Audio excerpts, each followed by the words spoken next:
우리는 지역사회 복지를 들어갔고 지역사회라는 것을 먼저 알자라고 하죠.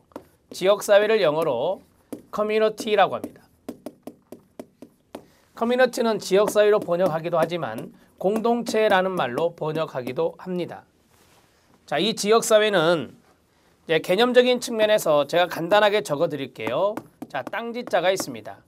그 다음에 직영계자가 있습니다. 자, 땅지자는 지리적 의미다 이렇게 정리할 수 있고요. 땅지자는 지리적 의미다. 지리적 의미로 파악할 수 있고, 자, 여기 있는 직영계는 기능적 의미라고 볼 수 있습니다. 기능적 의미라고 볼 수 있습니다. 자, 지리적 의미는 여러분들이 아실 것 같고요. 기능적 의미의 개념은 뭐냐? 공동의 관심과 이해관계가 있다라고 하는 거죠. 이러한 공동체를 바로 기능적 의미라 하고, 자, 지금 현재는 이 두 가지를 같이 쓰고 있다 그랬어요. 같이 쓰고 있다. 그런데 지금은 기능적 의미가 더욱더 강조되고 있다는 것입니다. 자, 정리가 되셨습니까? 이 두 가지 의미가 합쳐진 지역사회를 여러분들은 거기 4번에서 지리적 및 사회적 동질성을 강조하는 지역사회입니다. 강조하는 지역사회. 자, 이렇게 해서 정리하시고요. 이 두 가지가 통합됐다 그랬잖아요. 자, 그러면 이것이 바로 현대에서 강조하는, 현대사회에서 강조하는 바로 지역사회 개념으로 정리가 되네요. 자, 좀 더 하겠습니다. 지역사회 개념을 잡아드렸고 여기에 대한 특성들이 있었습니다.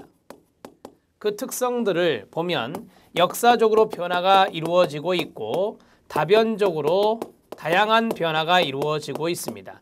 이 두 가지를 함축하고 있는 함축성이 있고, 두 가지를 함축하고 있는 함축성이 있고, 자, 어떤 게 강조되고 있다 했죠? 네, 기능적 의미가 강조되고 있다. 기능적 의미가 강조되고 있다.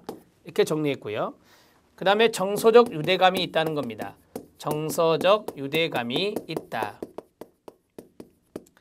여러분, 여기 지역사회에서 우리는 공통요소가 세 가지가 있다 그랬습니다. CF 공통요소 세 가지. 지역사회 공통요소 세 가지는 첫 번째가 이겁니다. 지역이고요. 지리적 영역이라고 하죠. 지리적 영역을 지역이라고 합니다. 끊고 두 번째가 바로 이겁니다. 공동결속체, 공동연대감이라고 합니다. 그 다음에 세 번째가 바로 정서적 유대감이 있으려면 서로 상호작용을 해야 됩니다. 그게 바로 사회적 상호작용이 됩니다. 이렇게 해서 세 가지를 우리는 지역사회의 공통요소 세 가지라고 정리하고 있습니다. 자, 정리가 되셨습니까? 이 정도 알아놓으시면 되겠고요. 자, 이제 지역사회 유형화의 기준 던햄이란 학자가 이야기한 건데요. 첫 번째가 인구의 크기입니다. 크기의 동그라미. 크기 나오면 생각나는 게 대, 중, 소죠. 대도시, 중소도시를 말합니다. 경제적 기반입니다. 경제의 동그라미. 무엇을 해먹고 이것이 지역사회가 구성되고 주민들이 살아가느냐. 농촌, 어촌, 산촌, 광산촌 이런 것도 여기에 들어갈 수 있습니다.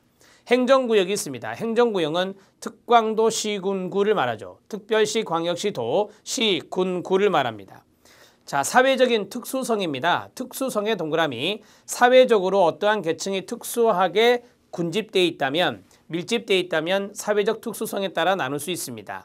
한인타운이 있고 차이나타운이 있습니까? 할렘가가 있죠. 자, 이러한 것들이 여기에 들어갈 수 있겠습니다. 외국인 밀집 지역이라든지 저소득층이 거주하는 지역, 이런 것들이 바로 이제 사회적 특수성과 연관성이 있습니다. 자, 지역사회 기능. 우리는 인간행동과 사회환경에서 지역사회 뒷부분, 환경체계 뒷부분에서 제가 이걸 판서해서 정리해 드린 적이 있습니다.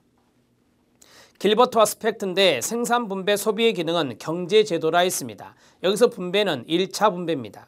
상부, 상조의 기능은 복지제도라 했습니다. 사회복지제도입니다. 사회통제의 기능은 말 그대로 규범, 법적인 부분으로 통제가 이루어지기 때문에 정치제도가 됩니다.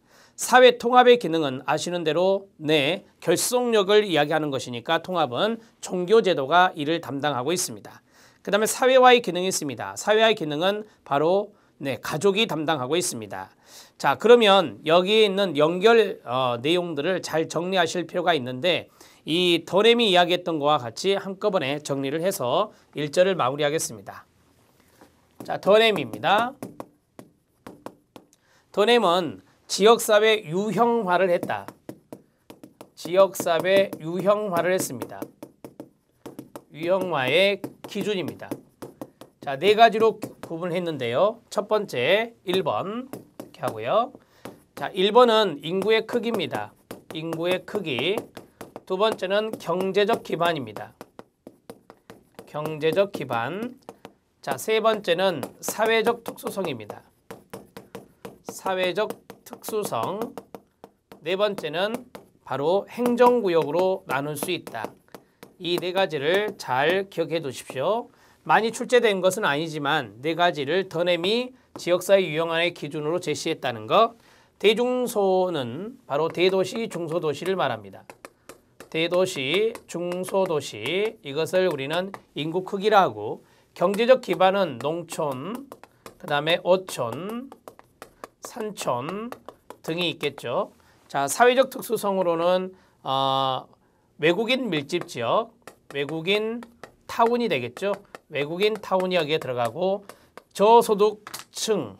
저소득층이 있고, 그 다음에 예를 들어서 그 사회적으로 낮은 계층들이 사는 슬럼화된 슬럼 지역이 있습니다. 이런 것들이 이제 사회적 특수성과 연관성이 있겠습니다. 행정구역은 특광도, 시군구 이렇게 정리가 되겠죠. 특별시, 광역시, 도, 시군구를 말합니다. 자, 이렇게 해서 사례를 간단하게 적어드렸습니다.